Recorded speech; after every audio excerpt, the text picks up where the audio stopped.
भक्त कैसा होना चाहिए? भगवान की पूजा निस्वार्थ भाव से करनी चाहिए और जीवन में जो भी मिलता है उसे भगवान की कृपा मानकर संतुष्ट रहना चाहिए, तभी मन शांत रहता है।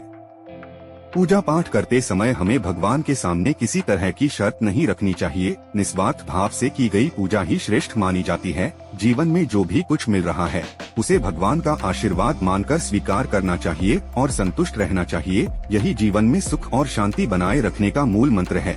इस संबंध में एक लोक कथा प्रचलित है।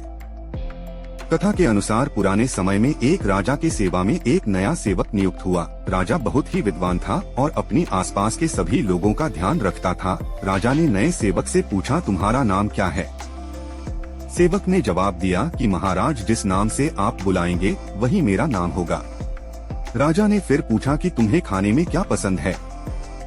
सेवक बोला कि राजन, जो आप भी कुछ खाने के लिए देंगे वही मैं खुशी खुशी खा लूंगा।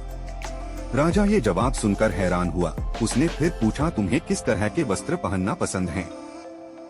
सेवक ने कहा कि महाराज, आप जो भी वस्त्र देंगे मैं खुशी खुशी धारण कर लूंगा। राजा ने अंतिम प्रश्न पूछा कि तुम्हारी इच्छा क्या है?